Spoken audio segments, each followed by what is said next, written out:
السلام علیکم ورحمۃ اللہ وبرکاتہ۔ سنتوں کی بات کر رہے تھے تو ان سنتوں کا اجر و ثواب بہت زیادہ ہے۔ رسول اللہ صلی اللہ علیہ وسلم نے فرمایا کہ جس نے ایک دن اور رات میں 12 رکعتیں ادا کی اس کے لیے ان کے بدلے جنت میں گھر بنا دیا جاتا ہے۔ تو سب سے پہلے ہم دیکھتے ہیں فجر کی سنتوں کو۔ فجر سے پہلے 2 سنتیں پڑھی جاتی ہیں۔ حضرت عائشہ سے روایت ہے، وہ کہتی ہیں کہ نبی صلی اللہ علیہ وسلم نوافل میں سے کسی کا اس قدر اہتمام نہیں کرتے تھے جتنا فجر سے پہلے کی 2 رکعتوں کا، یعنی انہیں پابندی سے ادا کرتے تھے۔ یعنی سب سے زیادہ کس چیز کا اہتمام کرتے؟ فجر کی سنتوں کا۔ نبی صلی اللہ علیہ وسلم کسی حال میں بھی یہ سنتیں نہیں چھوڑتے تھے۔ قابوس اپنے والد سے روایت کرتے ہیں، انہوں نے کہا کہ میرے والد نے ایک عورت کو عائشہ رضی اللہ تعالی عنہا کی طرف بھیجا تاکہ وہ ان سے سوال کرے کہ کون سی نماز رسول اللہ صلی اللہ علیہ وسلم کو زیادہ محبوب تھی، یعنی آپ پسند کرتے تھے، یعنی جس پر آپ ہمیشگی کرتے تھے، کبھی بھی آپ اس کو نہیں چھوڑتے تھے۔ تو انہوں نے کہا وہ نماز جو آپ کسی صورت نہ چھوڑتے، خواہ صحت مند ہوتے یا مریض ہوتے یا سفر میں ہوتے یا مقیم ہوتے، وہ فجر سے پہلے کی 2 رکعتیں ہیں۔ سمجھ آ گئی؟ یعنی آپ کو یہ نماز بہت زیادہ محبوب تھی، فجر سے پہلے کی 2 سنتیں جو کسی حال میں بھی آپ نہیں چھوڑتے تھے، نہ صحت کی حالت میں، نہ مرض کی حالت میں، نہ سفر کی حالت میں، نہ قیام کی حالت میں۔ اگر کوئی چیز نبی صلی اللہ علیہ وسلم کو محبوب ہو، آپ کو پیاری ہو، تو ہمیں بھی پیاری ہونی چاہیے۔ بہت سے لوگ اس بات کا دعویٰ تو کرتے ہیں کہ وہ اللہ تعالیٰ سے محبت کرتے ہیں، ہم سب یہ دعویٰ کرتے ہیں، لیکن اس محبت کو ثبوت نہیں دیتے۔ اس محبت کا ثبوت رسول اللہ صلی اللہ علیہ وسلم کی سنت کی پیروی میں ہے۔ اگر ہمیں واقعی اللہ تعالیٰ سے محبت ہے تو پھر ہمیں کیا کرنا چاہیے؟ صبح سویرے اٹھ کر جو پہلی نماز ہم پڑھتے ہیں، یعنی دن کے آغاز میں، وہ صحیح طور پر ادا ہونی چاہیے، یعنی اس کے صرف فرض نہ پڑھ لیں بلکہ سنتیں بھی پڑھیں۔ صحیح مسلم کی حدیث ہے، حضرت عائشہ رضی اللہ عنہا روایت کرتی ہیں، رکعت الفجر خیر من الدنیا وما فیہا، فجر سے پہلے کی 2 رکعتیں دنیا اور جو کچھ اس میں ہے اس سے بہتر ہیں۔ دنیا کی کوئی بھی چیز جس کو حاصل کرنے کا ہمیں شوق ہوتا ہے، اس کے لیے ہم کتنی ایفرٹ لگاتے ہیں، کتنی تگ و دو کرتے ہیں، کتنی بھاگ دوڑ کرتے ہیں، اور پھر اگر وہ مل جائے تو کتنے خوش ہوتے ہیں اور سب کے ساتھ شیئر کرتے ہیں۔ ان سب چیزوں سے بہتر ہے یہ 2 رکعتیں۔ ایک اور روایت ہے صحیح مسلم کی، حضرت عائشہ رضی اللہ عنہا سے روایت ہے کہ نبی صلی اللہ علیہ وسلم نے طلوع فجر کے وقت 2 رکعت نماز پڑھنے کے بارے میں فرمایا کہ ان کو پڑھنا میرے نزدیک ساری دنیا سے زیادہ محبوب ہے۔ قال فی شأن الرکعتین عند طلوع الفجر، فجر کب طلوع ہوتی ہے؟ جب سورج نکلتا ہے، جب آپ روزہ بند کرتے ہیں، جب رات کا اختتام ہو جاتا ہے۔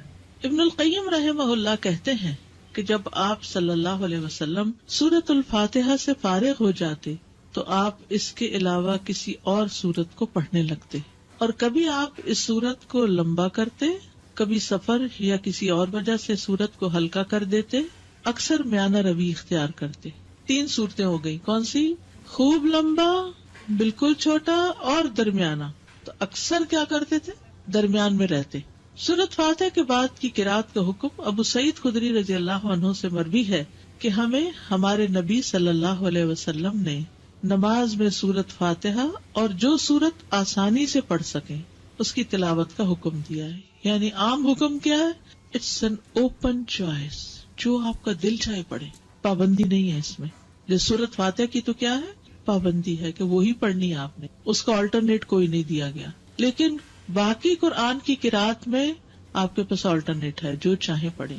سری اور جہری قرات کا حکم، سری کا مطلب ہے خاموش اور چپکے چپکے، اور جہری کا مطلب بلند آواز سے۔ ابن عباس رضی اللہ عنہما سے روایت ہے، انہوں نے فرمایا کہ نبی صلی اللہ علیہ وسلم کو جس نماز میں بلند آواز سے پڑھنے کا حکم ہوا، آپ نے اس میں بلند آواز سے قرات کی، اور جس میں آہستہ پڑھنے کا حکم ہوا وہاں آپ نے آہستہ پڑھا۔ یعنی یہ 2 نمازیں آہستہ اور باقی جہری، یہ آپ کو ایسا ہی کرنے کا حکم ملا ہے۔ وما کان ربک نسیا، تمہارا رب بھولنے والا نہیں ہے۔ ایسا نہیں کہ رب سے بھول ہو گئی ہے کوئی۔ لقد کان لکم فی رسول اللہ اسوۃ حسنہ، تمہارے لیے اللہ کے رسول میں بہترین نمونہ ہے، ان کی پیروی کرنا ہی زیادہ بہتر ہے۔ پھر ہے قدر بلند آواز سے قرات کرنا، ابن عباس رضی اللہ عنہما سے مروی ہے، کہتے ہیں کہ نبی صلی اللہ علیہ وسلم کی قرات اس قدر بلند ہوتی کہ حجرے میں موجود لوگ اس کو سن لیتے، جبکہ آپ گھر کے صحن میں ہوتے تھے، یعنی اپنے گھر میں پڑھ رہے ہوتے تھے اور باہر لوگ سن پاتے تھے. اسی طرح اور صحابہ بھی جب اپنے گھر میں پڑھ رہے ہوتے تھے تو راستے سے گزرنے والوں کو آواز آ رہی ہوتی تھی، اور آپ صلی اللہ علیہ وسلم اندھیرے میں بھی لوگوں کے گھروں کے پاس سے جب گزرتے تو ان کی آوازوں کی وجہ سے ان کے گھروں کو پہچان لیتے تھے. مسجد نبوی میں بھی لائٹ نہیں تھی تو کہاں مدینہ کی گلیوں میں گپ اندھیرے میں بھی آپ کو پتہ چل جاتا تھا کہ یہ کس کا گھر ہے، یہ کس کا ہے، کہ ان کی راتیں آباد ہوتی تھیں اور وہ اونچی آواز میں قرات کر رہے ہوتے تھے. اور جب لائٹ ہی نہیں تھی تو مصحف دیکھ کے کہاں سے پڑھنا ہوتا تھا اس وقت رات کے وقت تہجد میں. ان کے حافظے اچھے تھے، قرآن جتنا نازل ہوتا اس کو یاد کر لیا کرتے تھے. سینکڑوں کی تعداد میں حافظ لوگ موجود تھے، اور ایسے بھی تھے جن کو کچھ نہیں پڑھنا ہوتا تھا. یہ تو ہر دور میں رہا ہے. ام ہانی سے روایت ہے، وہ فرماتی ہے کہ میں اپنے گھر کی چھت پر نبی صلی اللہ علیہ وسلم کی قرات سن لیا کرتی تھی، یعنی اتنی بلند آواز سے آپ پڑھتے. عورت کا بھی جہری نمازوں کو بلند آواز سے پڑھنا. ابن باز رحمہ اللہ کہتے ہیں عورت کے لیے مستحب ہے، یعنی پسندیدہ ہے کہ وہ جہری نماز میں اپنی آواز اونچی کرے، جیسا کہ فجر کی نماز اور رات کی پہلی اور دوسری نماز جیسے مغرب اور عشاء ہے. عورت کے لیے بھی مردوں کی طرح یہ نمازیں جہری پڑھنا مستحب ہے. ہاں، اگر غیر آدمی اس کے آس پاس ہوں تو ان کے سامنے آہستہ آواز میں سری نماز پڑھنا افضل ہے، اور اگر وہ جہری نمازوں میں بھی آہستہ پڑھ لے تو اس میں کوئی حرج نہیں، یعنی عورت کے لیے چوائس ہے، چاہے تو اونچا پڑھ لے اور چاہے تو دل میں پڑھ لے. سری نمازوں کی قرات. جابر بن عبداللہ سے روایت ہے کہ انہوں نے فرمایا ہم لوگ امام کے پیچھے ظہر اور عصر کی نمازوں میں پہلی 2 رکعتوں میں سورۃ فاتحہ اور کوئی اور سورت پڑھتے، اور بعد کی 2 رکعتوں میں صرف سورۃ فاتحہ پڑھتے. سمجھ آگے؟ ظہر اور عصر میں پہلی 2 رکعتوں میں فاتحہ کے بعد کوئی سورت، اور آخری 2 رکعتوں میں صرف سورۃ فاتحہ. باقی نمازوں میں بھی ایسے ہی ہوتا ہے، لیکن اس میں پہلی 2 رکعتوں میں جہری قرات ہوتی. مقتدی سری نمازوں کی آہستہ قرات کرے گا. عمران بن حسین سے روایت ہے، انہوں نے کہا رسول اللہ صلی اللہ علیہ وسلم نے ہمیں ظہر یا عصر کی نماز پڑھائی، پھر فرمایا تم میں سے کس نے میرے پیچھے سبح اسم ربک الاعلی پڑھی؟ تو ایک آدمی نے کہا میں نے پڑھی، اور میں اس سے خیر کے سوا اور کچھ نہیں چاہتا تھا، یعنی نیکی سمجھ کے کیا ایسے. آپ نے فرمایا مجھے علم ہو گیا تھا کہ تم میں سے کوئی مجھے اس میں الجھا رہا ہے، یعنی آپ بھی وہی سورت پڑھ رہے تھے اور پیچھے والا بھی تھوڑی تھوڑی اونچی آواز میں پڑھنے لگا، اور وہ نیکی کی نیت سے پڑھنے لگا کہ چلو میں بھی. بعض اوقات کوئی قاری اتنا اچھا پڑھ رہا ہوتا ہے کہ انسان بھول ہی جاتا ہے کہ اس نے چپ کر کے سننا ہے، وہ بھی ساتھ شروع ہو جاتا ہے. تو ان کی بھی یہی کیفیت ہوئی، تو اس سے امام الجھتا ہے اور امام بھولتا ہے، اس لیے خاموشی رکھنی چاہیے. عبداللہ بن عمر سے مروی ہے کہ ایک مرتبہ نبی صلی اللہ علیہ وسلم نے اعتکاف کے دوران لوگوں کو خطبہ دیتے ہوئے فرمایا تم میں سے جو شخص بھی نماز پڑھنے کے لیے کھڑا ہوتا ہے در حقیقت وہ اپنے رب سے سرگوشی کرتا ہے، اس لیے تمہیں معلوم ہونا چاہیے کہ تم اپنے رب سے کیا سرگوشی کر رہے ہو، اور تم نماز میں ایک دوسرے سے اونچی قرات نہ کیا کرو. نماز میں ایک دوسرے سے اونچی قرات نہ کیا کرو. عبداللہ بن مسعود رضی اللہ عنہ سے مروی ہے، انہوں نے کہا کہ صحابہ نبی صلی اللہ علیہ وسلم کے پیچھے قرات کیا کرتے تھے تو آپ نے فرمایا تم نے مجھ پر قرآن کو مشتبہ کر دیا. یہ پچھلی حدیث ہے نا کہ ایک دوسرے سے اونچی قرات نہ کیا کرو.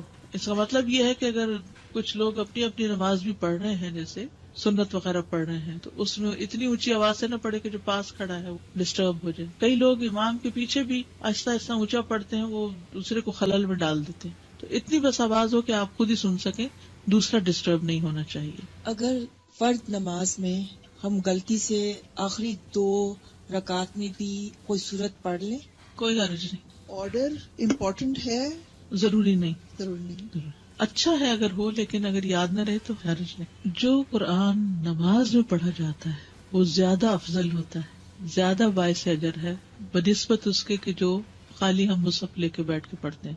یعنی نماز کے اندر جو ہم تلاوت کرتے ہیں وہ افضل ہے.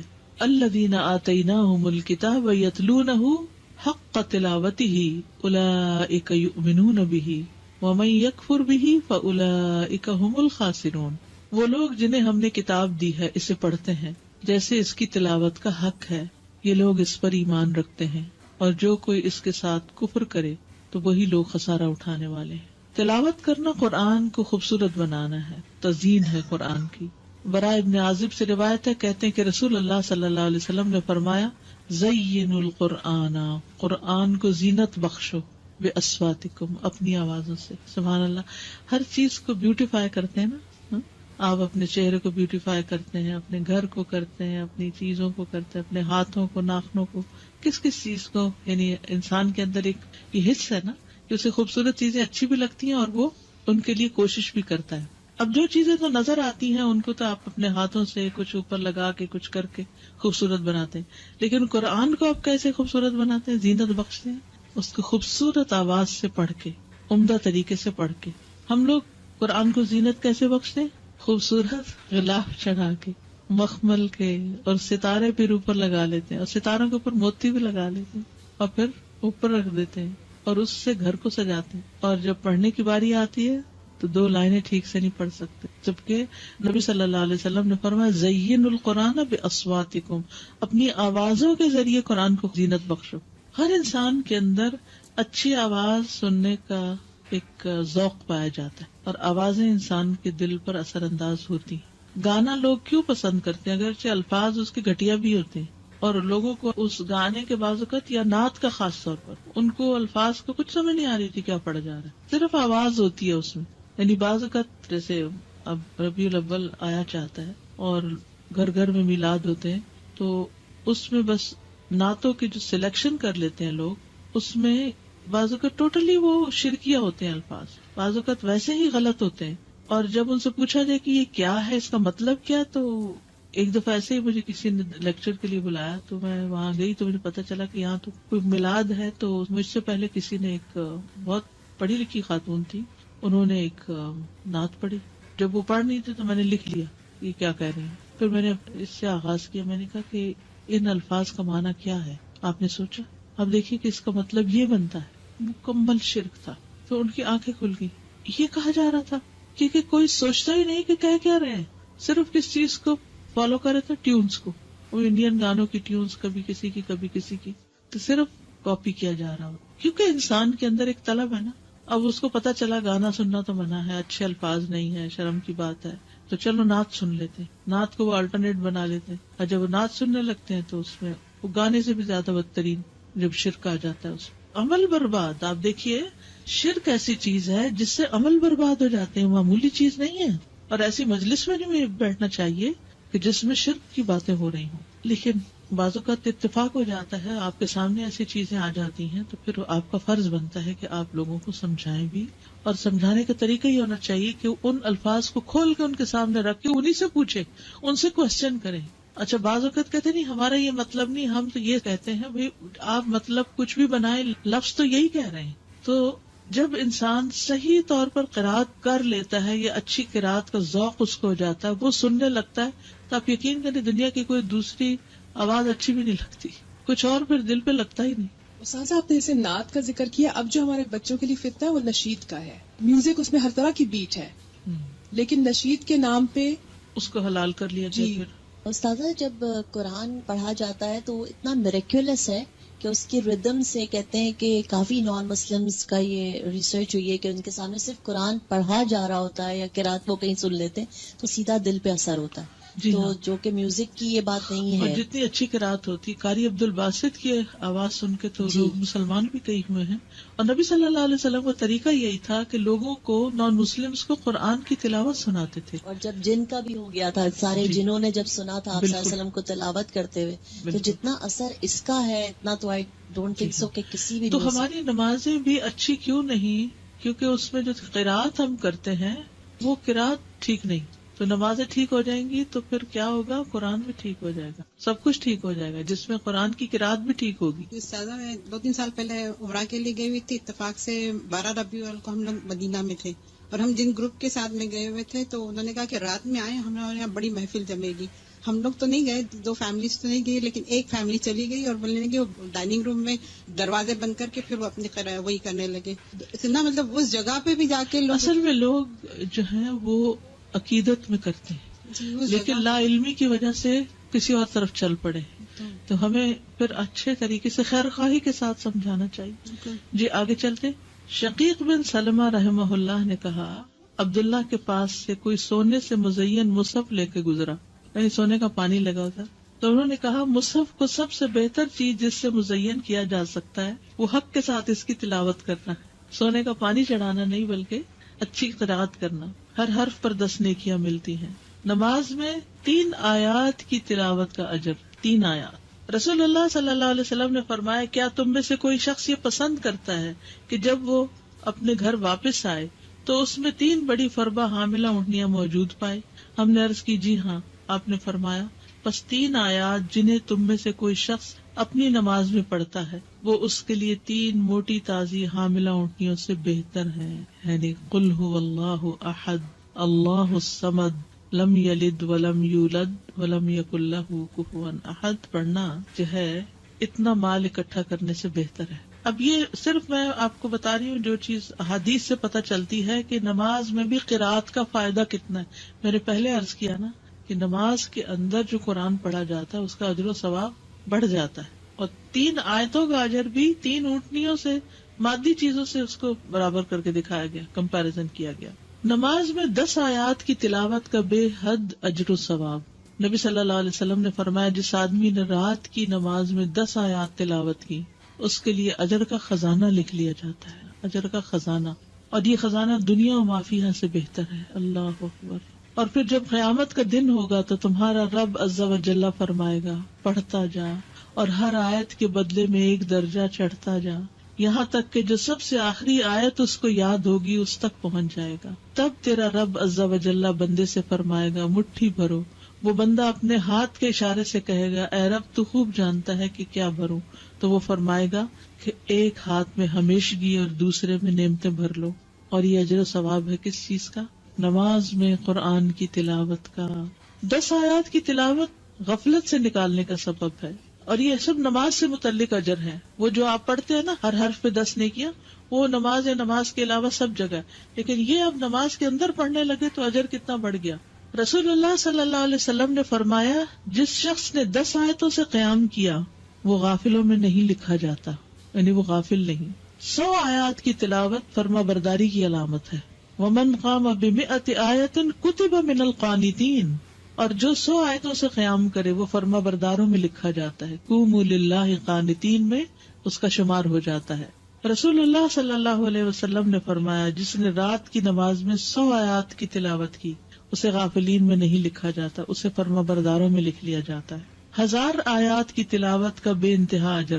رسول اللہ صلی اللہ علیہ وسلم نے فرمایا جو 1000 آیات سے قیام کرے وہ بے انتہا ثواب جمع کرنے والوں میں لکھا جاتا ہے۔ تو اس کے لیے حرص ہونی چاہیے کہ کچھ صورتیں زبانی آتی ہوں جنہیں ہم نماز میں پڑھ سکیں۔ 30واں پارہ تو کرنا ہی کرنا چاہیے، اور اس کے لیے میں نے آپ کو ایک ہوم ورک دیا تھا کہ آپ ایک اسکیجول بنا لیں 30ویں پارے کو پڑھنے کا، کہ فجر میں کون سی صورتیں پڑھنی اور ظہر میں اور عصر میں ترتیب بنا لیں، تو اس سے یہ ہوگا کہ انشاءاللہ بہت کچھ نماز میں پڑھ سکتے ہیں۔ جی مغرب، عشاء، تہجد یہ سب اس میں آتا ہے۔ ایون فجر بھی آپ دیکھیں دن نکلنے سے پہلے پڑھی جاتی ہے۔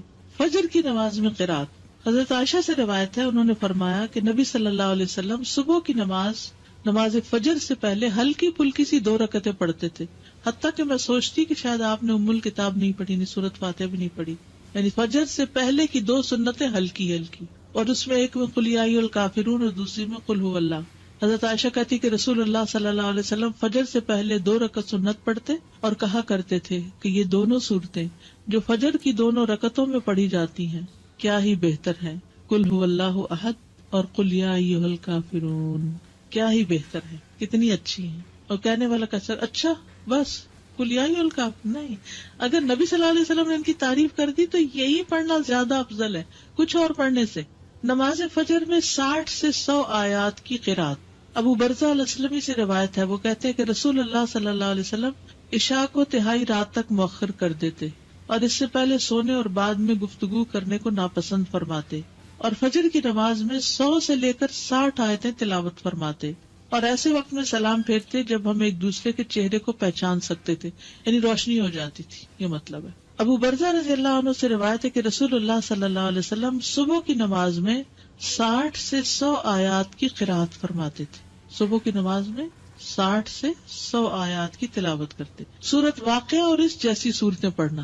جابر بن سمرہ فرماتے ہیں کہ رسول اللہ صلی اللہ علیہ وسلم بھی تمہاری نمازوں کی طرح نمازیں پڑھایا کرتے تھے جس طرح آج کل تم پڑھاتے ہو، لیکن وہ نماز میں تخفیف فرماتے یعنی ہلکا پڑھاتے تھے، اور ان کی نماز تمہاری نماز سے ہلکی ہوتی تھی.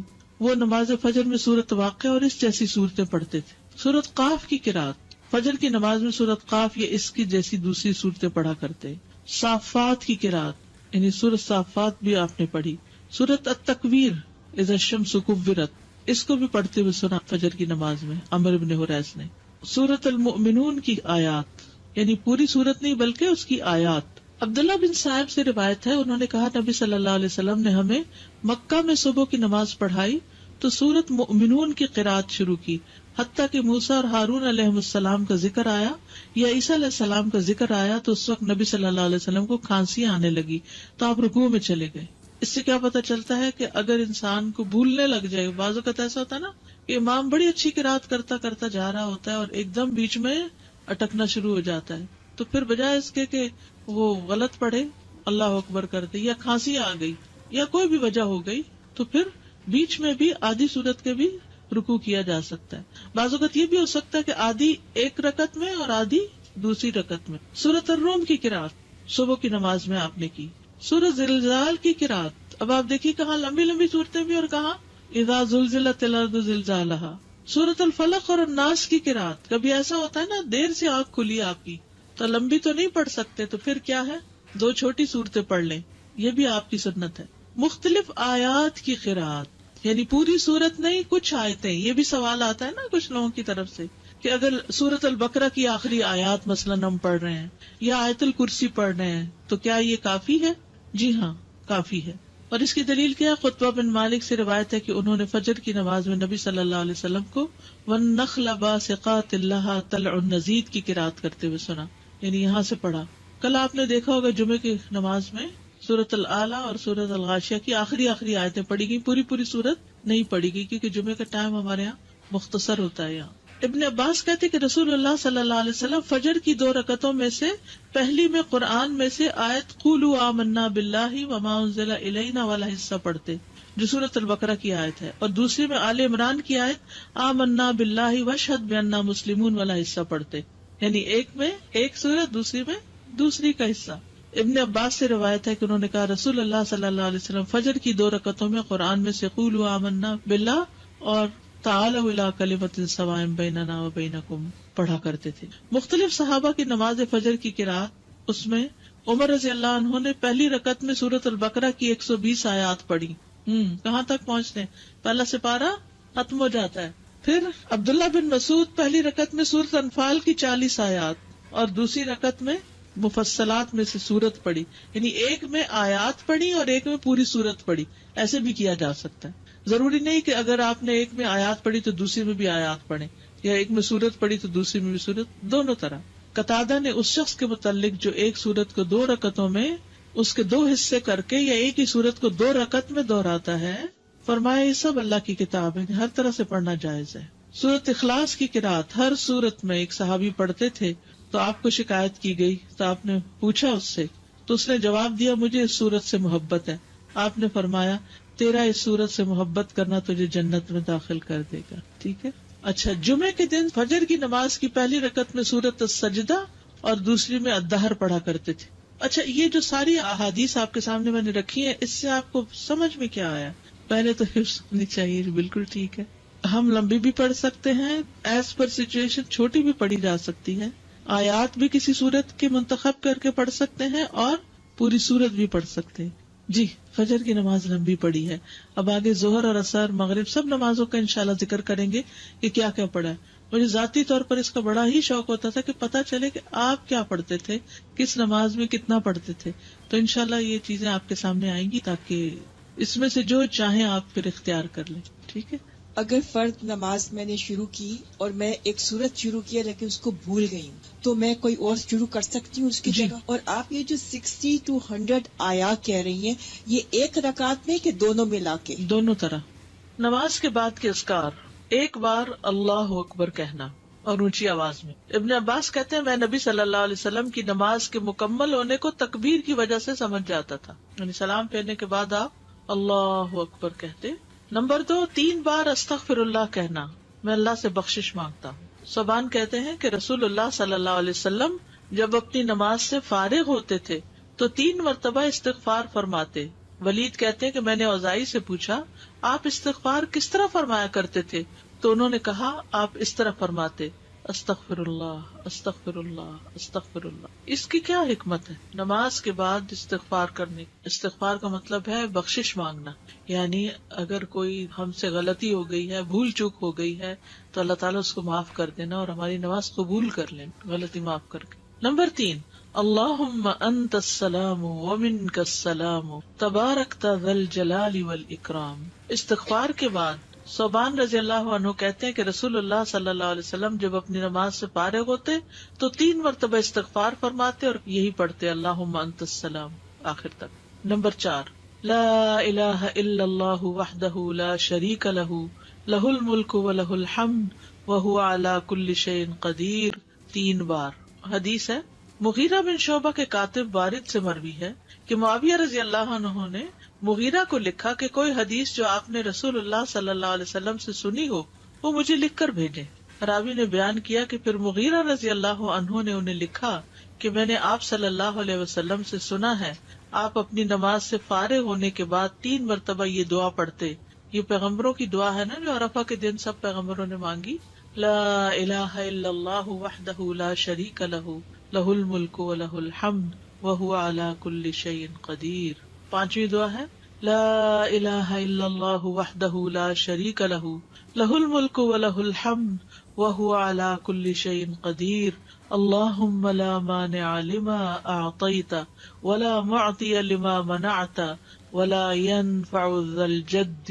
ایک روایت میں منک الجد بھی آتا ہے، یہ اگلی روایت ہے ولا ينفع ذا الجد منک الجد. 6ٹھی دعا ہے لا الہ الا اللہ وحدہ لا شریک لہ لہ الملک ولہ الحمد یحیی ویمیت وہو حی لا یموت بیدہ الخیر وہو علی کل شیء قدیر. یہ دعا اور کس موقع پہ پڑھی جاتی؟ بازار جاتے ہوئے. کئی لاکھ نیکیوں کا ثواب ہے جو بازار میں یہ دعا پڑھ لے.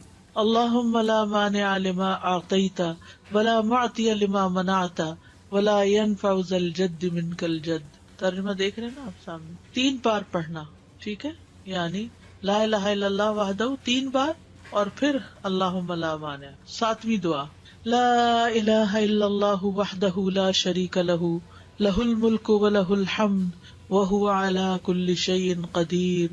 لا حول ولا قوة الا باللہ لا الہ الا اللہ ولا نعبد الا ایاہ لہ النعمۃ ولہ الفضل ولہ الثناء الحسن لا الہ الا اللہ مخلصین لہ الدین ولو کرہ الکافرون. اس میں سے کچھ دعائیں ایاک نستعین میں بھی ہیں اور نمازوں کے بعد کے اذکار کا کارڈ بھی موجود ہے الگ سے، اس میں یہ دعائیں ہیں. پھر تحلیل کے کلمات، اس کے بعد تسبیحات 33 بار سبحان اللہ، 33 بار الحمدللہ، 33 بار اللہ اکبر، اور 100 پورا کرنے کے لیے لا الہ الا اللہ وحدہ لا شریک لہ لہ الملک ولہ الحمد وہو علی کل شیء قدیر.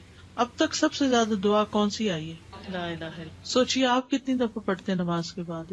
10 دفعہ تو صبح اور شام کے بعد پڑھتے ہیں. ابو ہریرہ رضی اللہ عنہ سے روایت ہے کہ جس نے ہر نماز کے بعد 33 مرتبہ سبحان اللہ، 33 مرتبہ الحمدللہ اور 33 مرتبہ اللہ اکبر کہا تو یہ 99 کلمات ہو گئے.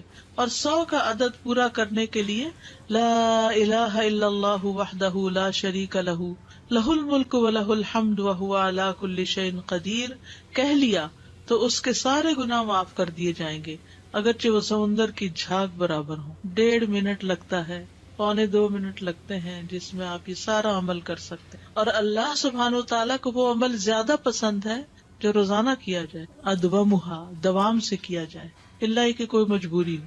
اس میں آپ دیکھیے نماز پڑھ لی آپ نے 10 منٹ میں، فرض پڑھ لیے تو یہ 2 منٹ میں کیا مشکل ہے، 2 سے بھی کم منٹ لگتے ہیں. بعض روایات میں اللہ اکبر 34 بار پڑھنے کا بھی آتا ہے. یہ تسبیحات 10 دفعہ بھی پڑھی جا سکتی. عبداللہ ابن عمر سے مروی ہے کہ نبی صلی اللہ علیہ وسلم نے فرمایا 2 خصلتیں یہ 2 عادتیں ایسی ہیں کہ اگر کوئی مسلمان بندہ ان کی پابندی کر لے تو جنت میں داخل ہوگا. پابندی اور وہ بہت آسان ہے مگر ان پر عمل کرنے والے بہت کم ہیں. ایک یہ ہے کہ ہر نماز کے بعد 10 مرتبہ سبحان اللہ، 10 مرتبہ الحمدللہ اور 10 مرتبہ اللہ اکبر کہے. تو زبان کی ادائیگی کے اعتبار سے 150 بار ہے، یعنی ساری نمازوں میں، مجموعی طور پر 5 نمازوں کے بعد، اور ترازو میں 1500 ہوں گے. اور جب سونے کے لیے اپنے بستر پر آئے تو 34 بار اللہ اکبر، 33 بار الحمدللہ اور 33 بار سبحان اللہ کہے. زبان کی ادائیگی کے اعتبار سے تو یہ 100 ہے، مگر میزان میں یہ تسبیحات 1000 ہوں گی. رات کو جو سوتے ہوئے پڑھے جاتے تسبیحات فاطمہ، سب تھکاوٹ اتارنے کے لیے. یقیناً میں نے رسول اللہ صلی اللہ علیہ وسلم کو دیکھا، آپ انہیں اپنے ہاتھ سے شمار کرتے تھے. صحابہ نے پوچھا اللہ کے رسول یہ کیسے ہے کہ یہ آسان عمل ہے مگر ان پر عمل کرنے والے تھوڑے ہیں؟ آپ نے فرمایا سوتے وقت میں کسی کے پاس شیطان آ جاتا ہے اور پہلے اس سے کہ وہ تسبیح پوری کرے وہ اسے سلا دیتا ہے، اور اسی طرح اس کی نماز میں شیطان آ جاتا ہے اور یہ تسبیحات پڑھنے سے پہلے ہی کوئی کام یاد دلا دیتا ہے. ہوتا تو یہی ہے نا، حقیقت ہے. آپ کو شاید میں نے پہلے بھی بتایا ہو کہ ہاتھ پر تسبیح پڑھنا جو ہے کچھ مشکل نہیں، اور دائیں ہاتھ پہ صرف کیسے پڑھیں گے آپ؟ سبحان اللہ سبحان اللہ سبحان اللہ، اور اوپر سے اب نیچے آ جائیے، سبحان اللہ سبحان اللہ سبحان اللہ سبحان اللہ سبحان اللہ سبحان اللہ، نیچے سے اوپر، اور پھر سبحان اللہ سبحان اللہ اوپر سے. تو یہ ہم 2 ہاتھوں پہ الگ الگ پڑھتے ہیں نا، اور بایاں ہاتھ بھی لگاتے ہیں. تو اس سے افضل کیا ہے ایک ہی ہاتھ پر 33 بار پڑھنا. اور جب یہ پورا ایک ہاتھ اوپر نیچے دونوں طرف ہو جائے تو 3 بس مزید پڑھ لینا. آپ کر کے دیکھیے، بہت آسان ہے. شروع میں جب مجھے پتا چلا کہ ایک ہاتھ پہ پڑھنا ہے تو میں تو بڑی پریشان ہوئی کہ میں تو ہر وقت کنفیوز ہی رہوں گی کہ کتنا پڑھا کتنا نہیں. تو پھر میں الحمدللہ عمرے پر گئی ایک بار، تو اس میں مدینہ میں تو مغرب کے بعد جیسے بیٹھ جاتا ہے نا عشاء تک، تو میرے ساتھ ہی کوئی جاپنیز لڑکی تھی یا کوئی کورین یا ایسی کوئی تھی، تو بہت اچھے طریقے سے ادب آداب کے ساتھ اپنے بیٹھی ہوئی ذکر کر رہی تھی. تو پھر اچانک میری نگاہ اس کے ہاتھ پر پڑی تو وہ یہی کر رہی تھی، اوپر سے نیچے نیچے سے اوپر. تو میں نے کہا اوہ اتنا آسان ہے، کیونکہ میں جب ایک ہی ہاتھ پہ 2 دفعہ پڑھتی تو کبھی کہتی پتہ نہیں پڑھا ہے 1 دفعہ پڑھا کہ 2 دفعہ. تو اس طرح اب اتنا آسان ہو گیا اور بڑے سکون سے پڑھا جاتا ہے. جہاں سے مرضی شروع کریں، جیسے آپ کا طریقہ، میرا طریقہ چکے یہاں سے شروع کرنے کا تھا تو اس لیے نیچے سے 3 اوپر، اوپر سے. بعض لوگ تو 100 کے لیے پتہ نہیں یہ بھی بتاتے یہاں سے ایسے پھر ایسے پھر ایسے پھر ایسے، پھر مجھے جھنجٹ لگتا ہے کیونکہ انگلیاں بھی مستنطقات ہیں نا، قیامت کے دن بولیں گی. 25 بار تسبیحات پڑھنا، یعنی یہ بھی جائز ہے. ٹھیک ہے. آیت الکرسی جنت میں جانے کا راستہ. رسول اللہ صلی اللہ علیہ وسلم نے فرمایا جو شخص ہر فرض نماز کے بعد آیت الکرسی پڑھے اس کو موت کے علاوہ کوئی چیز جنت میں جانے سے نہیں روک سکتی. سبحان اللہ. یعنی نماز پڑھی اور نماز کے بعد آیت الکرسی پڑھ کے آپ دیکھیے کتنی دیر لگتی ہے، شاید ہارڈلی منٹ بھی نہ لگتا ہو. اور یہ سب سے افضل آیت ہے. ابو ذر غفاری کہتے ہیں کہ میں مسجد حرام میں داخل ہوا اور رسول اللہ صلی اللہ علیہ وسلم کو اکیلے دیکھ کر آپ کے پاس آ کر بیٹھ گیا. میں نے کہا یا رسول اللہ کون سی آیت سب سے افضل ہے جو آپ پر نازل ہوئی؟ آپ نے فرمایا آیت الکرسی. کرسی کے مقابلے میں 7 آسمان اس طرح جیسے بیابان زمین میں کوئی چھلا پڑا ہوا، اور پھر کرسی کے مقابلے میں عرش کا حجم اس طرح ہے جیسے اس چھلے کے مقابلے میں بیابان کا وجود. قرآن کریم میں سب سے عظیم آیت ہے. جو آپ نے ابی ابن کعب سے پوچھا تھا تو انہوں نے جب جواب دیا تو آپ نے فرمایا کہ ابو المنذر تمہیں علم مبارک ہو. اس کے پڑھنے سے ایک محافظ آ جاتا اور شیطان قریب بھی نہیں پٹکتا. جنات سے بچانے والی آیت ہے یہ. وہ آیت سورۃ البقرہ میں ہے. اسے کوئی شام کو پڑھے گا تو صبح تک پناہ میں رہے گا، جو صبح پڑھے گا شام تک ہم سے پناہ میں رہے گا، یعنی جنات سے. معوذات، سورۃ الاخلاص، سورۃ الفلق، سورۃ الناس، یہ بھی ایک بار پڑھنا ہوتی ہے نماز کے اذکار میں. عقبہ بن عامر کہتے ہیں کہ رسول اللہ صلی اللہ علیہ وسلم نے مجھے حکم دیا تھا کہ میں ہر نماز کے بعد معوذات پڑھا کروں. ہر نماز کے بعد معوذات پڑھا کروں. معوذات کی فضیلت کیا ہے؟ ان کی مثل پچھلی کتب میں کوئی صورت نہیں. یہ اتنی افضل صورتیں ہیں. رسول اللہ صلی اللہ علیہ وسلم نے فرمایا اے عقبہ بن عامر کیا میں تمہیں ایسی صورتیں نہ سکھاؤں جو نہ تورات میں نازل ہوئی، نہ زبور میں، اور نہ انجیل میں، اور نہ ان جیسی فرقان میں ہے. تم پر ایک رات بھی ایسی نہ آئے کہ تم ان کو نہ پڑھو.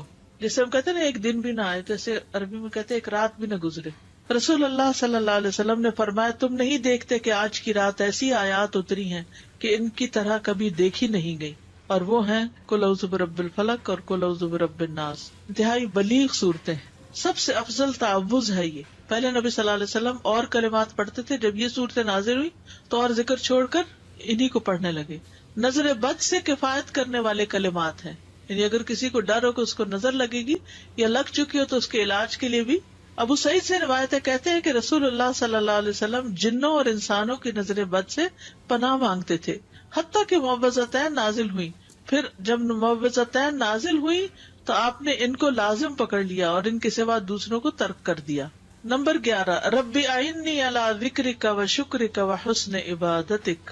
معاذ بن جبل کہتے ہیں کہ رسول اللہ صلی اللہ علیہ وسلم نے میرا ہاتھ پکڑا اور فرمایا، میں تم سے محبت رکھتا ہوں اے معاذ. میں نے عرض کیا، میں بھی آپ سے محبت کرتا ہوں یا رسول اللہ. تو رسول اللہ صلی اللہ علیہ وسلم نے فرمایا، تم پابندی سے ہر نماز میں یہ دعا مانگا کرو، رب اعنی علی ذکرک و شکرک و حسن عبادتک. اور آپ نے یہ ان کو وصیت کی تھی کہ کبھی نہ چھوڑنا اس کو. نمبر 12 رب قنی عذابک یوم تبعث عبادک. اے رب مجھے اس دن کے عذاب سے بچانا جس دن تو اپنے بندوں کو اٹھائے گا. پھر ہے نمبر 13 اللہم انی اعوذ بک من الکفر والفقر وعذاب القبر. کفر، فقر اور عذاب قبر سے تیری پناہ میں آتا ہوں اے اللہ. پھر اللہم اغفر لی ما قدمت وما اخرت وما اسررت وما اعلنت وما اسرفت وما انت اعلم به منی انت المقدم وانت المؤخر لا الہ الا انت. یہ اگلے پچھلے ظاہری باطنی سب گناہوں کی معافی کا اعلان ہے اس میں. پھر 15 نمبر پہ سبحانک اللہم وبحمدک استغفرک واتوب الیک. اچھے عمل پہ مہر لگانے والے کلمات ہیں یہ. یعنی جو شخص کسی مجلس میں بیٹھے پھر اس سے کچھ غلط باتیں ہو جائیں تو جب یہ کلمات آخر میں پڑھے گا تو وہ معاف ہو جائیں گے، کفارہ ہو جائے گی اس مجلس کا. نمبر 16 رب اغفر لی وتب علی انک انت التواب الغفور. ایک انصاری صحابی کہتے کہ میں نے رسول اللہ صلی اللہ علیہ وسلم کو نماز کے بعد یہ دعا 100 دفعہ پڑھتے ہوئے سنا، رب اغفر لی وتب علی انک انت التواب الغفور. پھر اللہم انی اعوذ بک من الجبن واعوذ بک ان ارد الی ارذل الامور واعوذ بک من فتنۃ الدنیا واعوذ بک من عذاب القبر. پھر ہے اللہم اغفر لی وارحمنی واہدنی وارزقنی. استاذہ ان ساری دعاؤں کو آرڈر میں پڑھنا ضروری ہے یا کسی بھی آرڈر یہ تو لکھنے کی ترتیب ہے، لیکن شروع کے جو ہے نا اللہ اکبر استغفر اللہ استغفر اللہ استغفر اللہ اللہم انت السلام منک السلام، یہ آرڈر میں تینوں پڑھنا ہے. ٹھیک ہے. اس کے بعد آپ آیت الکرسی پڑھیں یا تسبیحات پڑھیں یا پھر جو بھی دعا چاہیں پڑھیں. ان میں سے یہ ہے کہ ایک پوسٹر بھی بنایا گیا تھا اور ایک انشاءاللہ یہاں بھی میں چاہ رہی تھی کہ چھپوا کے دے دیں. اس میں یہ ساری تو نہیں آ سکیں گی لیکن موٹی موٹی دعائیں جو ہیں وہ آ جائیں گی. تو میں نے تو جو اپنا قرآن مجید ہے ایک پرنٹ آؤٹ سا نکال کے دعاؤں کا قرآن مجید کے جو جسے دیکھ کے پڑھتے ہیں نماز میں، اس کے اندر نشانی کے طور پہ اس کو رکھا ہوا پلاسٹک میں ڈال کے. تو جب میں نماز شروع کرتی ہوں تو اس کو نکال کے سائڈ پہ رکھ لیتی ہوں. جب نماز ختم کرتی ہوں تو پھر جو یاد ہیں اور جو نہیں پوری طرح یاد، ان کو جو یاد ہے بس ہنٹ دیکھتی جاتی ہوں اور پڑھتی جاتی ہوں. جو نہیں یاد ان کو دیکھ کے پڑھ لیتی ہوں. تو اس سے کیا فائدہ ہوتا ہے کہ اس طرح پڑھی جاتی ہیں، ورنہ تو وہ بھی بھول جاتا ہے کون کون سی تھی. یا تو بچپن میں یہ سب سیکھ لیتے نا، پھر مشکل نہیں. جیسے نماز ہم نے اول سے آخر سیکھی ہوئی ہے نا تو وہ ایک گاڑی دوڑ پڑتی ہے، لیکن یہ دعائیں تو ہم نے بڑے ہو کر ہی سیکھی ہے نا، اور کچھ نئی نئی پھر پتہ چل جاتی ہے تو وہ ایڈ ہو جاتی ہیں. تو اس طرح بھی آپ آسانی سے رکھ سکتے ہیں تاکہ یاد رہے. یا آپ کہیں سائڈ پر پیسٹ کر دیں اور آپ پڑھتے رہیں، جب دعا بھول جائے تو ذرا سا ایک نظر ریمائنڈر کے لیے دیکھ لیں، کسی وال پہ لگا دیں، کپڑ پہ قریب ہی جہاں آپ نماز پڑھتے ہو. دور کہیں چلے گی تو پھر رہ جائے گی. بک اسٹور سے بڑا سا پوسٹر بھی ملتا ہے، اگر کسی کے گھر میں ایسی وال ہے جس میں فل سائز پوسٹر آ جائے تو وہ بھی لگایا جا سکتا ہے. لیکن چھوٹے انشاءاللہ ہم چھپوا رہے ہیں تو وہ بھی آپ کو دے دیں گے. اردو انگلش ترجمے والے کارڈز کچھ موجود ہیں، اگر آپ وہ لے لینا، کیونکہ ہر وقت کتاب نہیں ساتھ اٹھائی جا سکتی. آپ کے بیگ میں ہو رکھا ہوا، کہیں بھی آپ سفر پر بھی ہیں، کہیں بھی ہو، نماز کے بعد بیگ سے نکال کے پڑھ لیتے. الہدا کی ایپ پر بھی ہیں، اس پہ ڈاؤن لوڈ کر لیں. بس میں تو نماز ہو، قرآن کا وقت ہو، لیسن کی تیاری کا ہو، ڈر کے مارے فون کو ہاتھ نہیں لگاتی. جی سفر کے لیے ٹھیک ہے، کیونکہ فون کو ہاتھ لگ گیا تو بچنا مشکل ہے اور خوشبو بھی چلا جاتا ہے. اور ویسے بھی دیکھیے مصحف سے دیکھ کے یا ایک سالڈ چیز سے دیکھ کے پڑھنا اور ہی بات ہے. استاذہ یہ ابھی ذکر میں جو ہم نے معوذتین پڑھی تو کیا ہر دفعہ، کیونکہ ہم 3 دفعہ پڑھتے ہیں، ایک دفعہ کافی نہیں تو اس میں ہر سورت سے پہلے بسم اللہ پڑھنی مطلب ضروری ہے کہ نہیں؟ سورہ الاخلاص پڑھی، پھر اس کے بعد جب سورہ فلق شروع کریں گے تو بسم اللہ دوبارہ اس کے ساتھ؟ ضروری نہیں ہے، کیونکہ بسم اللہ 2 سورتوں کے بیچ میں نشان ہے. ایک سورت ختم ہوئی اور دوسری شروع ہوئی، وہ مستقل آیت ہے، آیا مستقلہ، وہ سورت کا حصہ نہیں ہے. ٹھیک ہے، تو اس کے بغیر بھی سورت پڑھی جا سکتی. ٹھیک ہے، مطلب ذکر کرتے ہوئے کنٹینیوسلی. جی ہاں، پڑھ سکتے. جی استاد، جیسے میں فجر کی نماز پڑھتی ہوں تو میری بیک میں پرابلم ہے، مجھے آرتھرائٹس ہے، تو میں کوشش کرتی ہوں کہ اپنی جو دعائیں ہیں وہ اپنے بیڈ پہ بیٹھ کے ذرا کمر کو ٹیک لگا کے پڑھ لوں. تو عزت تو کے بیڈ کے قریب ہی مصلی ہوتا ہے. جی بس ٹھیک ہے. مجھے صرف دعا کے حوالے سے سوال کرنا تھا کہ ہم دعا کرتے ہیں نیک بندوں کے لیے اور صالحین کے لیے. بظاہر جو لوگ نیک اور صالحین کی کیٹیگری میں نہیں آتے، ہم جج نہیں کر رہے، لیکن بظاہر کیا ہم ان کے لیے دعا کر سکتے ہیں؟ سب کے لیے. ہمارا گمان یہ ہونا چاہیے کہ کچھ لوگوں کی نیکیاں ظاہر ہوتی ہیں اور کچھ کی ہڈن ہوتی ہیں.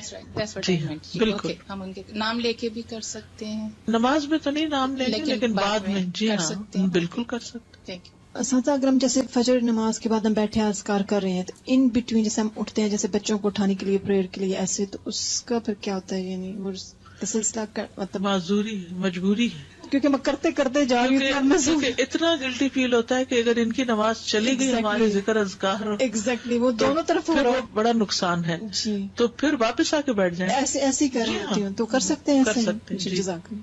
جب عشاء کی نماز پڑھتے ہیں رات کو تو وہ آخری نماز ہو، تو اس کے بعد جو تسبیحات کرتے ہیں تو بیڈ پہ دوبارہ جب جاتے ہیں تو وہ ہو جائے گا بیچ میں 1.5 منٹ کی بات. ٹھیک ہے. نماز فجر اور نماز مغرب کے کچھ دیگر اذکار، یعنی باقی نمازوں کے سب کے ایک ہے، فجر اور مغرب میں کچھ اور بھی ہے. فجر کی سنتوں کے بعد کی دعا پڑھیے آپ سب. یہ صحیح مسلم کی روایت ہے، اور عبداللہ بن عباس کہتے ہیں کہ وہ ایک رات رسول اللہ صلی اللہ علیہ وسلم کے ہاں سوئے تو رات کو آپ جاگے، مسواک کی اور وضو فرمایا. اس وقت آپ یہ آیت مبارکہ پڑھ رہے تھے، ان فی خلق السماوات والارض واختلاف اللیل والنہار لآیات لأولی الالباب. یہ آیات تلاوت فرمائی حتیٰ کہ سورت ختم کی. پھر آپ کھڑے ہوئے اور 2 رکعتیں پڑھی. یہ کون سی 2 رکعتیں تھی؟ تہجد کی. اور ان میں بہت طویل قیام اور رکوع اور سجدے کیے. پھر واپس پلٹے اور سو گئے، یہاں تک کہ آپ کے سانس کی آواز سنائی دینے لگی. پھر آپ نے اس طرح 3 دفعہ کیا، 6 رکعتیں پڑھی. ہر دفعہ آپ مسواک کرتے، وضو فرماتے اور ان آیات کی تلاوت فرماتے. سبحان اللہ، یعنی کتنی مشقت اٹھاتے تھے آپ. پھر آپ نے 3 وتر پڑھے. پھر مؤذن نے اذان دی تو آپ نماز کے لیے باہر تشریف لے گئے اور آپ یہ دعا پڑھ رہے تھے، اللہم اجعل فی قلبی نورا وفی لسانی نورا وجعل فی سمعی نورا وجعل فی بصری نورا وجعل من خلفی نورا ومن امامی نورا وجعل من فوقی نورا ومن تحتی نورا اللہم آتنی نورا. اب تہجد پڑھنے کا ایک اور طریقہ معلوم ہو گیا، کیونکہ سوال تھا نا کہ 8 رکعتیں اکٹھی پڑھی جا رہی ہیں اور پھر ایک اور پڑھی جا رہی ہے ایک ہی سلام سے ساری. تو اسی طرح یہ طریقہ بھی ہے کہ آپ نے 2 پڑھی، پھر آرام کر لیا، پھر 2 پڑھی، پھر آرام کیا، پھر پڑھی. نیکسٹ ہے فجر کی فرض رکعات کے بعد کے اذکار. فجر کی فرض رکعات کے بعد کے اذکار، سبحان اللہ 100 بار، لا الہ الا اللہ 100 بار. ٹھیک ہے. 100 دفعہ والے 2 اذکار. ابو ہریرہ کہتے ہیں کہ رسول اللہ صلی اللہ علیہ وسلم نے فرمایا، جو صبح کی نماز کے بعد 100 دفعہ سبحان اللہ اور 100 دفعہ لا الہ الا اللہ پڑھے، اس کے گناہ معاف ہو جائیں گے اگرچہ وہ سمندر کی جھاگ کے برابر ہوں. یہ کب پڑھنے؟ فجر کے بعد. نمبر 2 پڑھیے اس کو، سلام کے بعد تشہد کی حالت میں کسی سے بات کیے بغیر ذکر کرنا. کسی سے بات کیے بغیر ذکر کرنا. ابو ذر سے مروی ہے کہ رسول اللہ صلی اللہ علیہ وسلم نے فرمایا، جو شخص فجر کی نماز کے بعد نماز میں تشہد میں بیٹھنے کی طرح اپنی ٹانگ کو دوہرا کیے ہوئے ہو اور کسی سے بات کیے بغیر 10 مرتبہ لا الہ الا اللہ وحدہ لا شریک لہ لہ الملک ولہ الحمد یحیی ویمیت وہو علی کل شیء قدیر پڑھے گا اس کے لیے 10 نیکیاں لکھ دی جائیں گی، اس کے 10 گناہ معاف کر دیے جائیں گے، اس کے 10 درجات بلند کر دیے جائیں گے، اور وہ اس دن ہر برائی سے محفوظ رہے گا اور اسے شیطان کی پہنچ سے دور کر دیا جائے گا، اور اس دن اللہ کے ساتھ شرک کے علاوہ کوئی گناہ اس لائق نہیں کہ اس کو پکڑ میں مبتلا کر دے۔ لا علمی جو ہے، نہ علم ہونا جو ہے کتنا نقصان دہ، کتنی دیر لگے گی اس طرح 10 دفعہ پڑھنے میں، لیکن شرط یہ ہے کہ نہ وضو ٹوٹا ہو، نہ آپ اٹھے ہو، نہ بات کی ہو، جدھر بیٹھے ہیں ادھر ہی ٹانگ موڑے ہوئے ہی، یعنی کسی گناہ پہ پکڑ نہیں ہوگی، شرک کیا تو پکڑ ہوگی، یہ مطلب ہے۔ مغرب کی نماز کے بعد کا ذکر، لا الہ الا اللہ وحدہ لا شریک لہ لہ الملک ولہ الحمد یحیی ویمیت وہو علی کل شیء قدیر۔ سلام کے بعد تشہد کی حالت میں ذکر کرنا۔ عبد الرحمن بن غنم رضی اللہ عنہ نبی صلی اللہ علیہ وسلم سے روایت کرتے ہیں کہ آپ نے فرمایا، جس نے نماز مغرب اور صبح کی نماز کے بعد التحیات کی حالت میں اٹھنے سے پہلے، یا مغرب کی نماز ٹھیک ہے، ٹانگ کو دوہرا کیے ہوئے 10 بار کہا، لا الہ الا اللہ وحدہ لا شریک لہ لہ الملک ولہ الحمد یحیی ویمیت وہو علی کل شیء قدیر، تو ہر بار اللہ اس کے لیے 10 نیکیاں لکھتا ہے اور 10 گناہ اس سے دور کر دیتا ہے اور اس کے درجے بلند کر دیتا ہے 10، اور یہ اس کے لیے ہر بری چیز سے حفاظت اور شیطان مردود سے پناہ دینے والے ہوتے ہیں، اور کوئی گناہ سوائے شرک کے اس کو نہیں پہنچتا۔ یہ اس روز عمل میں سب لوگوں سے افضل ہوتا ہے سوائے اس شخص کے جس نے اس کے برابر ان کلمات کو پڑھا ہو یا اس سے بھی زیادہ۔ اور پھر انہی کلمات کو مغرب کے وقت اگر پڑھتا ہے انسان مغرب کے بعد، تو اس کا فائدہ کیا ہے؟ سنن ترمذی کی روایت میں آتا ہے، جو شخص لا الہ الا اللہ وحدہ لا شریک لہ لہ الملک ولہ الحمد یحیی ویمیت وہو علی کل شیء قدیر مغرب کے بعد 10 بار پڑھے گا، اللہ اس کی حفاظت کے لیے اسلحہ بردار فرشتے بھیجے گا جو اس کی صبح تک شیطان سے حفاظت کریں گے، صبح تک شیطان سے حفاظت۔ تو آپ سوچئے کہ کتنا بڑا اجر و ثواب اور کتنی بڑی پروٹیکشن ہے، کیونکہ بعض اوقات سارا وقت موڑنا مشکل ہوتا ہے۔ افضل پوزیشن نماز کے بعد اذکار کرنے کی کیا ہے؟ 2 زانوں کے بیٹھنا، لیکن اگر آپ اتنی دیر بیٹھ ہی نہیں سکتے، کچھ لوگوں کی تو ٹانگ مڑتی بھی نہیں ہے گھٹنوں کی تکلیف کی وجہ سے، تو پھر ایسی صورت میں 4 زانوں کے بھی بیٹھ سکتے ہیں۔ اگر نیچے بالکل ہی نہیں بیٹھا جا رہا تو پھر کرسی پہ بیٹھ جائیں۔ اللہ کو تو پتا ہے کہ آپ کیوں ایسے کر رہے ہیں، صرف ریسٹ کے لیے نہیں بلکہ مجبوری کے تحت، اس میں کنسنٹریشن زیادہ ہوتی ہے۔ نماز میں التحیات ہمیں ایسے کیوں پڑھنے کے لیے کہا گیا؟ اور کچھ پوزیشن تو بیٹھنا ہی بھی منع ہے۔ کون سی پوزیشن بیٹھنا منع ہے؟ ہاں، ایسے گھٹنے اوپر کر کے، کیونکہ یہ بہت ریلیکسنگ سی پوزیشن ہے نا، اس میں انسان عام طور پر جب بالکل کیئر فری بیٹھنا ہوتا ہے تو اس طرح بیٹھا ہوا ہوتا ہے نا، ریسٹ ریلیکس کرنے کے لیے۔ لیکن 4 زانوں بھی یہ ہے کہ آرام ہو جاتا ہے بہت، اس طرح بیٹھنے میں ذرا تھوڑی سی ایکٹیو بھی ہوتا ہے، تھوڑی تکلیف بھی ہوتی ہے، پاؤں سو بھی جاتے ہیں۔ یہ جو بیٹھنے کی ممانعت ہے تو یہ ہر وقت کے لیے ہے یا صرف ذکر کی محفلوں میں اور نماز کے بعد؟ یہ جو گھٹنوں کے اوپر، یہ ہر وقت ہی پسندیدہ نہیں ہے جی، کیونکہ اس میں ننگا ہونے کا بھی احتمال ہوتا ہے، اور اگر کپڑے ٹائٹ ہو تو ویسے ہی اعضاء نظر آ رہے ہوتے ہیں، سی تھرو نہ بھی ہو، ٹائٹ ہو تو جسم کا ہر حصہ الگ نظر آ رہا ہوتا ہے، الگ الگ ٹانگیں نظر آ رہی ہوتی۔ فرض نماز کے بعد جو ہماری ترتیب تھی اللہ اکبر اور استغفر اللہ، تو یہ ہم لا الہ الا اللہ جو پڑھیں گے اس کے بعد پڑھیں گے؟ اس کے بعد پڑھیں گے۔ استاد ایک کوشچن تھا کہ آپ صلی اللہ علیہ وسلم سنت کے بعد فجر کی سیدھی کروٹ لیٹا کرتے تھے، یہ پہلے پڑھا تھا نماز جی ہاں، ایسا سنت؟ جی جی بالکل۔ جزاک اللہ خیر۔ میرا سوال، فرض نماز میں جو 3 اور 4 رکعت میں ہم سورہ فاتحہ پڑھتے ہیں، اس کے بعد قرات آپ نے بتایا کہ سنتوں میں بھی ایسے ہی کرتے ہیں؟ جی سنتوں میں بھی ایسے ہی کرتے، قرات پڑھتے ہیں، قرات پڑھتے ہیں، لیکن اگر کبھی بھول جائیں، ہوتا ہے نا کبھی انسان بھول جائے تو نماز ہو جاتی ہے۔ استاد ہمیں سکھایا ہی نہیں، کبھی سنت میں بات نہیں پڑھی آپ نے قرات، اوکے اب کر لیا، اب کریں انشاءاللہ۔ استاذہ یہ میرا کافی عرصے سے کوشچن تھا کہ ابھی بھی ہم نے تشہد کی حالت میں نا یہ پڑھا فتنہ تو مسیح دجال سے بچنے کی دعا ہے، تو انسان کو ہوتا ہے کہ اتنی دیر تک میں نے کہاں زندہ رہنا ہے، تو یہ تھا میرا کوشچن، یہ کب سے تھا کہ میں نے کہیں سنا تھا آپ کے لیکچر میں کہ قبر میں بھی اس کا سوال کیا جائے گا، اتنا بڑا یہ فتنہ ہے۔ قبر کا جو وہ نا کہ فتنہ ہے مسیح دجال کے قریب قریب ہے، وہ قبر کا جو فتنہ ہے، فتنۃ القبر آتا ہے نا دعاؤں میں، اللہم انی اعوذ بک من فتنۃ القبر ومن عذاب القبر. تو فتنۃ القبر کیا؟ قبر کا امتحان، سوالات. تو وہ اتنی سختی سے ہوں گے کہ وہ مسیح دجال کے فتنے سے قریب تر ہے. وہ فتنہ بھی قبروں میں انسان آزمایا جائے گا. سادہ جب یہ ساری باتوں کی نالج آ جاتی ہے اور روز پڑھتے ہیں تو ایسا لگتا ہے جیسے کبھی کبھی آپ اوور ویلمڈ ہو جاتے ہیں کہ یہ میں کیسے کروں گی، because you know life is so busy here. جیسے پہلے آپ صلی اللہ علیہ وسلم کی ہم اپنی ان مصروفیات کو ختم کریں یا کم کریں جن کی ضرورت نہیں ہے. کچھ تو ہماری ضروریات ہے نا، کھانا پینا پکانا، کپڑے دھونا، گھر صاف کرنا، یہ تو ہے. لیکن کچھ چیزیں ہم نے ایکسٹرا ڈالی ہوئی ہیں، ان چیزوں کو کٹ کرنے کی ضرورت ہے اور آخرت کے لیے فوکس ہونے کی ضرورت ہے. آخر نبی صلی اللہ علیہ وسلم یہ کرتے تھے تو تبھی نہ. اور پھر یہ ہے کہ ہر روز ساری چیزیں کرنے کی نہیں ہے. کچھ چیزیں تو لازمی کر لینی چاہیے جن کی پابندی لازم ہے. کچھ چیزیں کبھی ایک دن ایک چیز دوسرے دن دوسری، ایسے بھی کیا جا سکتا ہے. جیسے ایک دن 33 دفعہ سبحان اللہ پڑھا، تو اگر دوسرے دن 10 دفعہ بھی پڑھا اور تیسرے دن 25 دفعہ بھی پڑھا تو اس سے کیا ہوگا؟ اب سبحان اللہ بحمدہ 100 دفعہ کبھی پڑھ لیا اور کبھی سبحان اللہ لا الہ الا اللہ 100 دفعہ پڑھ لیا.